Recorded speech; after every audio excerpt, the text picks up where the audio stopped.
Bonjour Jean-Luc Mélenchon, porte-parole du Front de gauche, coprésident du Parti de gauche. Merci d'être notre invité. C'est officiel désormais. Matignon donc a confirmé les conclusions issues du rapport Gallois qui a donc été présenté hier. 20 milliards donc de crédits d'impôts pour les entreprises en échange de 10 milliards d'économies sur les dépenses publiques et de vraisemblablement 10 milliards de hausse de TVA. Votre réaction? Je trouve ça lamentable. Parce que c'est la poursuite de la même politique qui ne fonctionne pas, puisque je voudrais quand même rappeler qu'il y a déjà 28 milliards d'allègements de toutes sortes de cotisations sociales et que ça n'a strictement rien donné. Et ça fait 20 ans qu'on utilise cette méthode. Donc M. Gallois arrive et propose encore 30 milliards de plus, c'est-à-dire de doubler.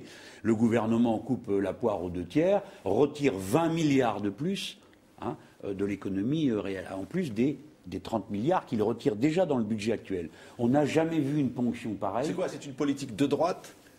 Oui, c'est une politique libérale très classique et une erreur en contresens économique, puisque c'est toujours la même chose. On part de l'idée que c'est la politique de l'offre. On va produire des objets qui coûtent de moins en moins cher et c'est comme ça qu'on va se tailler des parts de marché. Tout ça est absurde. Pourquoi? Parce que premièrement, l'économie française ne repose que pour 20% du total de la richesse sur l'exportation. 80%, c'est la circulation intérieure dans le pays.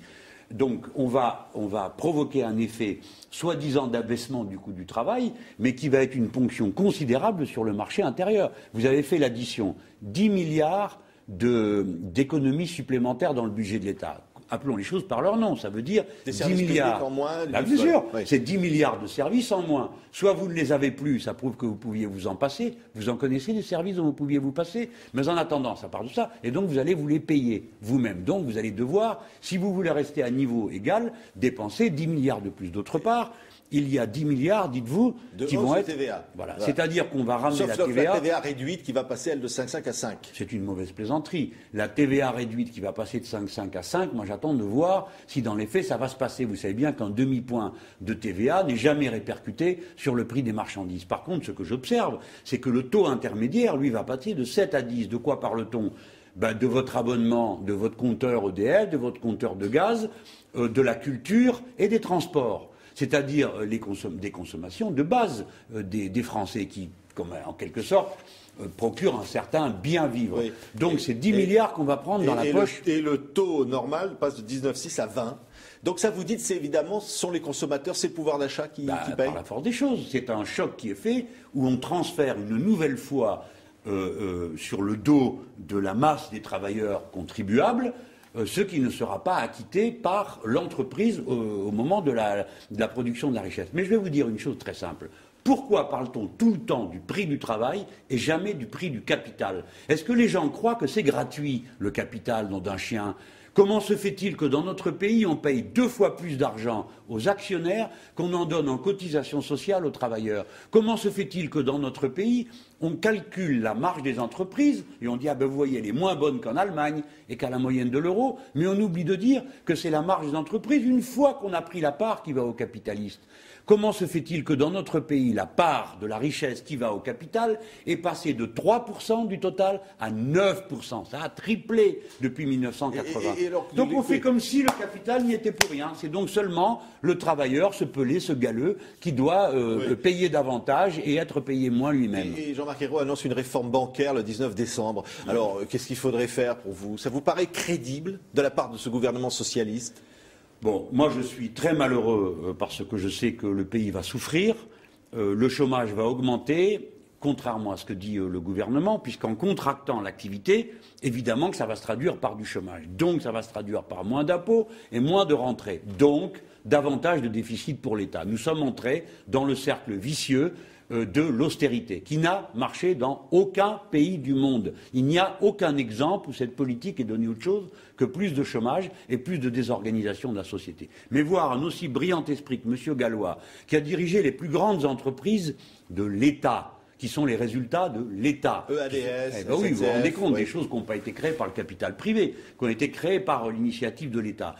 Arriver à une si pauvre trouvaille que de la sempiternelle réduction de ce qu'ils appellent le coût du travail, la France pourrait faire mieux que d'être là misérablement en train d'appliquer les brochures de propagande du MEDEF. Le gaz de schiste enterré, vous y croyez vraiment? Non mais Gallois propose qu'on reparle du gaz de schiste. Il dit que c'est pas fini, on y reviendra, dit-il. Là, on voit le lobby pétrolier Et le lobby de l'argent a une puissance extraordinaire, parce qu'on leur dit 10 fois non, ils reviennent. Hein. Ils reviennent à la charge, et 1 fois, et 2 fois, et 3 fois. Est-ce qu'il n'y a pas mieux à faire avec les mouvements mécaniques de la mer qu'à extraire le gaz de schiste, qui est polluant à chaque fois que l'on fracasse les roches, on pollue les nappes phréatiques. Vous pensez vraiment que c'est enterré, que le gouvernement socialiste n'y reviendra pas? Non, je pense que le gouvernement socialiste a fait preuve jusqu'à présent de très peu de courage.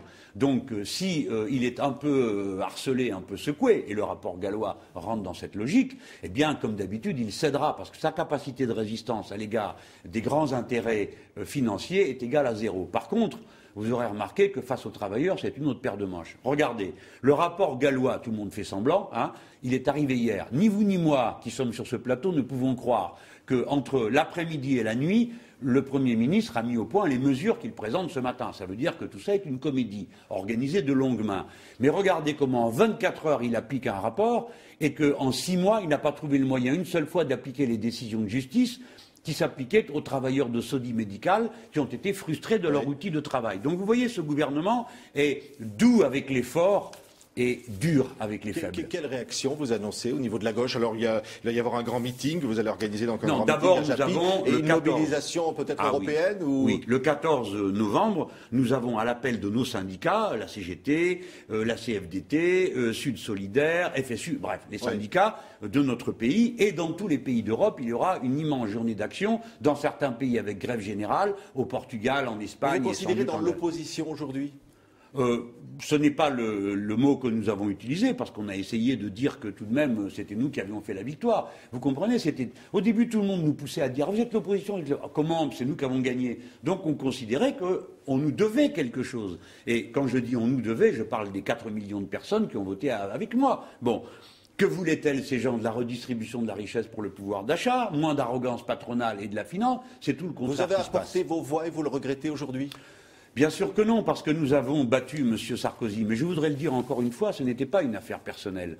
Nous, on voulait une rupture avec une politique. Imaginez-vous la tête qu'on fait maintenant quand on découvre qu'on s'est débarrassé de l'homme mais qu'on a gardé la politique. C'est pas ça qu'on voulait.